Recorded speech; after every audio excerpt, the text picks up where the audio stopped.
میرے آقا علیہ الصلوۃ والسلام جس وقت تشریف لائے نا، وہ دور کیسا تھا ذرا سمجھیے گا۔ جہالت کا دور ہے، مگر عرب کے ان لوگوں کو اپنی زبان پر بڑا ناز تھا۔ they were intellectuals، ان کو اپنی گفتگو پہ بڑا ناز تھا۔ عرب کے لوگوں کا یہ کہنا تھا کہ عربی ہی بولتے ہیں، کہ باقی ساری دنیا گونگی ہے، ہم عجمی جو آج بھی اپنے آپ کو شوق سے کہتے ہیں وہ عربی ہم عجمی، عجمی گونگے کو کہتے ہیں۔ کتابوں میں لکھا ہے کہ وہاں دو طرح کی لڑائیاں ہوتی تھی، تلوار سے بھی لڑائی ہوتی تھی، اشعار سے بھی لڑائی ہوتی تھی، یعنی وہ الفاظ سے اپنے جملوں سے دشمنوں پر حملہ کیا کرتے تھے۔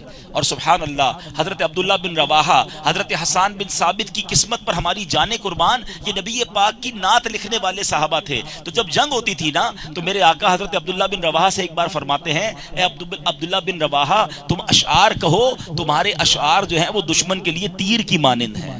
یعنی یہ ایسی نبی پاک کی بدھا بیان کرتے اور مسلمانوں کا اشعار کے ذریعے جذبہ بڑھاتے۔ تو بہرحال یہ انٹلیکچوئلز کا، فصحاء اور بلغاء کا دور تھا، ان کو اپنی زبان پر بڑا ناز تھا۔ میرے آقا اس وقت تشریف لائے، اب ان کی اس فصاحت و بلاغت کا جواب دینا تھا۔ ایک ایسی دلیل ہونی چاہیے تھی۔ بڑے بڑے ماسٹرز آف لینگویج اس زمانے میں موجود ہیں۔ اللہ کریم نے میرے نبی پاک کے قلب اقدس پر قرآن نازل فرمایا۔ جب نبی پاک قرآن کی آیتیں پڑھتے تھے نا، وہ حیران ہو جاتے تھے، اسٹونشڈ۔ وہ کہتے کہ کسی بندے کا کلام نہیں ہے، ایسی فصاحت و بلاغت کہاں سے آ گئی۔ اور اللہ اکبر، اللہ کے نبی کو بچپن سے انہوں نے دیکھا تھا کہ انہوں نے کسی ٹیچر سے پڑھا نہیں ہے، کسی بدر سے نہیں گئے ہیں، ایسا نہیں ہو سکتا کہ کسی استاد نے ان کو پڑھایا ہے جب یہ اتنی فصیح اور بلیغ بات کرتے ہیں۔ نہیں جناب، اللہ کے نبی کو خود اللہ عز و جل نے تعلیم عطا فرمائی، ایسی فصاحت عطا فرمائی کہ جب نبی پاک گفتگو فرماتے ان کے پاس اس بات کا کوئی جواب نہ ہوتا۔ جبھی تو سیدی اعلیٰ حضرت فرماتے ہیں، آقا میں نثار تیرے کلام پر، ملی یوں تو کس کو زبان نہیں۔ ارے بولنے والے بڑے آئے، مگر حضور آپ کی زبان کی بات کیا ہے، آپ کے کلام کی بات کیا ہے۔ میں نثار تیرے کلام پر، ملی یوں تو کس کو زبان نہیں۔ وہ سخن ہے جس میں سخن نہ ہو، وہ بیان ہے جس کا بیان نہیں۔ تیرے آگے یوں ہے دبے لچے، فصحاء عرب کے بڑے بڑے بڑے بڑے انٹلیکچوئلز بیٹھتے تھے، مگر ایسے ہو جاتے جیسے گم سم جاری نہیں بچتی تھی۔ تیرے آگے یوں ہے دبے لچے، فصحاء عرب کے بڑے بڑے، کوئی جانے منہ میں زبان نہیں بلکہ جسم میں جان نہیں۔ اب اس زمانے کے لوگوں کا تو جواب ہو گیا، مگر نبی پاک کا دور اس دور تک باقی نہیں تھا کہ صبح قیامت تک میرے آقا علیہ الصلوۃ والسلام کا دور ہے۔ اب تو سائنس کا دور آ گیا، مہینوں کا سفر منٹوں میں طے ہونے لگا ہے، گھنٹوں میں طے ہونے لگا۔ اب جناب ایئر کرافٹ پہ سفر ہونے لگا، راکٹس آ گئے، اب تو مریخ پر پہنچنے کی باتیں ہو رہی ہیں۔ ہو سکتا ہے آج کا کوئی سائنسدان کہتا، آج کا کوئی جناب ماڈرن انسان کہتا کہ ہر دور کے جناب کمال کے سامنے نبی کو معجزہ دیا گیا۔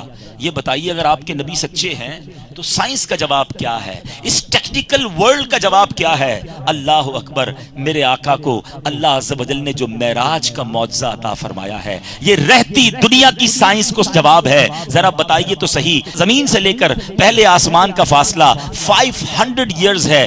آج بھی جناب بتائے، میں پڑھ رہا تھا پچھلے دنوں، 30 کروڑ مائل سے زیادہ ڈفرنس جو ہے وہ ارتھ سے مارس کا ہے، مریخ کا ہے۔ 6 مہینے آج اس سیٹلائٹ کو لگتے ہیں جو نہ جانے ہزاروں کلومیٹر سیکنڈ کی رفتار سے سفر کرتی ہے۔ اس 7 آسمان، پھر سدرۃ المنتہا، پھر جنت کے طبقات، جہنم کے معاملات کا مشاہدہ کیا، اللہ سے گفتگو کی، اللہ کی بارگاہ میں حاضری دی، اللہ اکبر، بیت المقدس میں انبیاء کی امامت کی۔ میرے آقا یہ سارا سفر کر کے آتے ہیں، ٹائم کتنا لگتا ہے آپ کو یہ معلوم ہے؟ یہ کتنی دیر میں سفر ہوا؟ لاجیکلی علماء کہتے ہیں یہ ہزاروں سال کی جرنی تھی، یہ ہزاروں سال کا سفر تھا، مگر نبی پاک جب واپس آتے ہیں تو بستر ابھی بھی گرم ہے، کنڈی ابھی بھی ہل رہی ہے۔ آقا وضو کر کے گئے تھے، واپس آئے تو جو وضو کا پانی بہ رہا تھا وہ ابھی بھی بہ رہا تھا۔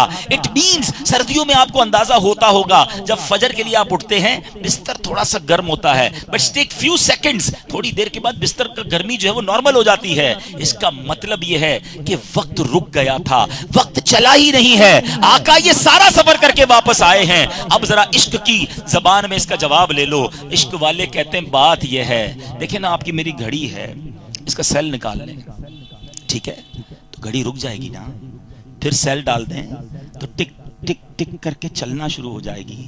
عشق والے کہتے ہیں بات یہ ہے نبی پاک تو سارے جہان کی جان ہے نا، دراصل جان چلی گئی تھی جہان رک گیا تھا، آقا واپس آئے جہان نے پھر چلنا شروع کر دیا۔